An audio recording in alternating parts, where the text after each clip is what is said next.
Soyez le bienvenu sur notre chaîne de l'électronique et physique scolaire. Saviez-vous que l'un des composants les plus importants de l'électronique moderne est né il y a près de 3 siècles? Oui, tout commence en 1745, en Poméranie, en Allemagne. Un physicien du nom de Ewald Georg von Kleist invente un dispositif capable de stocker l'électricité comme un réservoir d'énergie instantanée. Une découverte qui va changer le monde. Ce composant, aujourd'hui présent dans nos télévisions, nos chargeurs, nos alimentations et même nos smartphones, c'est le condensateur. Et son tout premier ancêtre? La fameuse bouteille de Leyde, le premier condensateur de l'histoire, l'invention qui a ouvert la porte à toute l'électronique moderne. Alors restez avec moi, parce qu'aujourd'hui, on va découvrir comment cette invention incroyable est devenue l'un des piliers indispensables de l'électricité et de l'électronique. Mais actuellement, dans le domaine de l'électronique, nous utilisons principalement 5 grandes familles de condensateurs. Voici les plus courants et leur rôle. 1. Les condensateurs électrolytiques. Ce sont ceux qui offrent de grandes capacités. Ils sont généralement polarisés et servent principalement au lissage des alimentations et au stockage d'énergie dans les circuits électroniques. 2. Les condensateurs céramiques. De petite taille et non polarisés, ils sont idéaux pour le découplage, l'élimination des parasites et les hautes fréquences. On les retrouve très souvent autour des microcontrôleurs et circuits intégrés. 3. Les condensateurs variables, CV. Ce sont des condensateurs réglables. On les utilise dans les postes radio, les oscillateurs, les circuits de tuner RF et partout où il faut ajuster une fréquence manuellement. 4. Les condensateurs à film ou plastique. Ils sont très stables, précis et fiables. On les rencontre dans les applications de filtrage, de timing et même dans l'audio, car ils offrent une faible distorsion. 5. Les condensateurs au mica argenté. Très stables, précis et avec un faible taux de perte. Ils sont excellents pour les hautes fréquences, la radiofréquence, les oscillateurs, et les circuits critiques qui demandent une grande précision. Maintenant que nous avons exploré l'histoire du condensateur, son importance en électronique et les différentes familles qui existent, il est temps de passer aux choses sérieuses, la pratique. Dans cette partie, nous allons réaliser un circuit de charge et de décharge d'un condensateur électrolytique pour vérifier plusieurs lois très importantes. Vous allez voir, tout va devenir beaucoup plus clair. Première observation, lorsqu'un condensateur se charge complètement, il se comporte comme un circuit ouvert, c'est-à-dire qu'il bloque le courant. Deuxième observation, lorsqu'il se décharge, c'est l'inverse, il se comporte comme un circuit fermé, ce qui permet au courant de circuler. Nous allons également vérifier ce principe fondamental, le courant est en avance et la tension est en retard dans un condensateur. Une règle incontournable que l'on retrouve partout en électronique alternative. Et pour finir, nous testerons ensemble la formule essentielle à retenir. La constante de temps, T égale R fois C. La résistance multipliée par la capacité du condensateur. Vous allez comprendre comment cette formule influence la rapidité de la charge et de la décharge. Alors restez bien jusqu'à la fin, parce qu'on va passer de la théorie au résultat concret, et vous verrez, c'est impressionnant. Commençons par la réalisation du montage.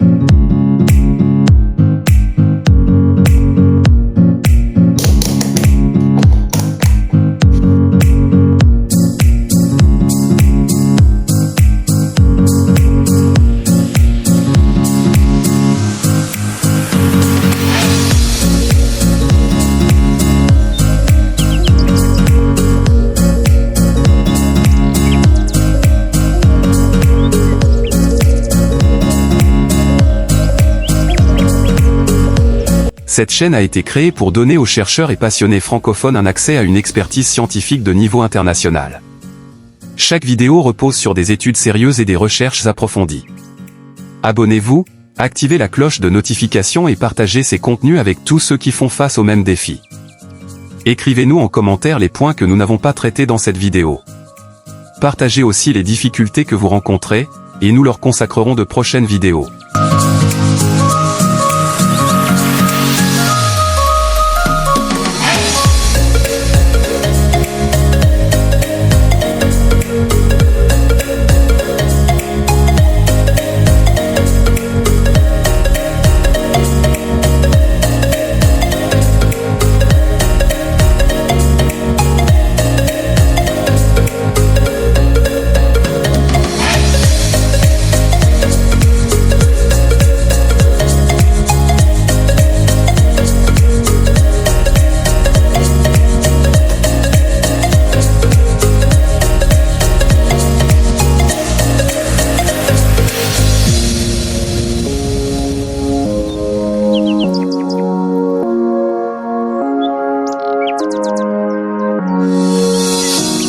Le circuit de chargement du condensateur se compose des éléments suivants, l'alimentation de 12 volts, l'interrupteur 1, la résistance R, le condensateur C et la LED inquis en bleu.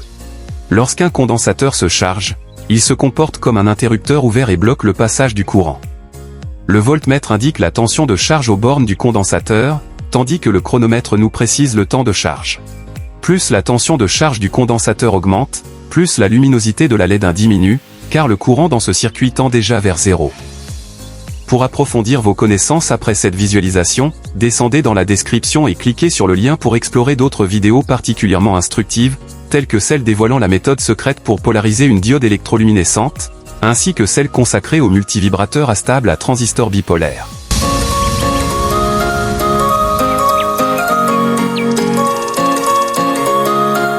Vous avez remarqué qu'à une charge de 9,71 volts du condensateur, la LED s'est éteinte, interrompant ainsi le passage du courant dans le circuit. Et le circuit de déchargement du condensateur se compose de l'interrupteur 2, la résistance R, le condensateur C et la LED 2 en rouge. Observez attentivement la diminution de la tension aux bornes du condensateur sur le voltmètre, ainsi que l'affaiblissement de la lumière de la LED 2 en rouge.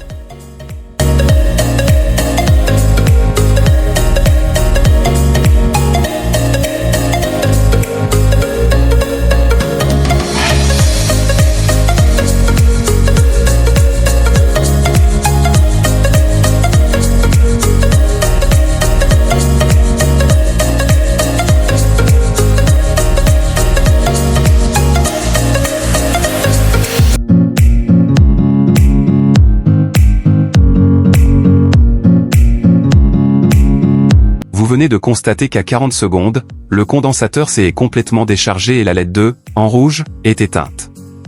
Une autre observation est que le temps de charge est égal au temps de décharge. À présent, mon inquiétude se situe à ce niveau, selon la formule de la constante de temps donnée par T égale R fois C, avec une résistance de 812 ohms et un condensateur de 3300 microfarad, cette constante de temps est de 2,67 secondes. Cependant, lors de l'expérience, le chronomètre nous indique 40 secondes. Quelle est la cause de cette différence? Voici la réponse, cette formule est correcte lorsqu'il n'y a que la résistance seule et le condensateur pour limiter le courant de charge et de décharge du condensateur. Cependant, dans ce montage réalisé, nous avons inséré la diode électroluminescente. Cette LED présente également une résistance dynamique, qui devient un facteur dans la formule de la constante de temps, ce qui a fait augmenter le temps de 2,67 secondes à 40 secondes. À présent, nous plaçons l'ampèremètre en série à l'entrée de l'interrupteur 1 pour vérifier également l'évolution du courant de charge du condensateur.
Remarquez que le courant s'est interrompu dans ce circuit lorsque le condensateur s'est chargé, ce qui signifie que le condensateur est devenu parfaitement semblable à un interrupteur ouvert. On nous a souvent répété à l'école. En courant continu, le condensateur se charge et bloque le courant. En courant alternatif, il laisse passer le courant. Ce n'est pas totalement faux, mais en réalité. En alternatif, le condensateur se charge pendant l'alternance positive, puis se décharge pendant l'alternance négative. Ce phénomène se produit très rapidement, en suivant la fréquence du réseau, généralement de 50 ou 60 Hz. Autrement dit, ce mouvement de charge et de décharge se répète 50 ou 60 fois par seconde. Ce cycle permanent donne l'impression que le courant traverse le condensateur comme s'il le laissait passer librement, un peu comme une résistance. Pourtant, ce n'est pas le cas, le courant ne traverse pas directement le condensateur. C'est la variation de la tension aux bornes du condensateur qui engendre le courant en permanence. Voici un bel exemple pour bien te faire comprendre. Imagine que le condensateur est comme un petit réservoir d'eau relié à un tuyau. En courant continu, le réservoir se remplit une fois, puis il reste plein. L'eau, qui représente le courant, ne circule plus, car le réservoir bloque le passage. En courant alternatif, le robinet change de sens 50 ou 60 fois par seconde selon la fréquence du réseau. Lorsque la pression est dans un sens, c'est-à-dire l'alternance positive, le réservoir se remplit. Lorsque la pression s'inverse, c'est-à-dire l'alternance négative, il se vide. Ce va-et-vient se répète en permanence, comme si l'eau entrait et sortait sans arrêt. Vu de l'extérieur, on a l'impression que l'eau traverse librement le réservoir, comme dans un tuyau classique. Mais en réalité, elle ne le traverse jamais directement, c'est le mouvement de remplissage et de vidage qui crée le flux. Cette image du réservoir aide à comprendre pourquoi on dit que le condensateur laisse passer le courant alternatif. Merci de nous avoir suivis du début jusqu'à la fin.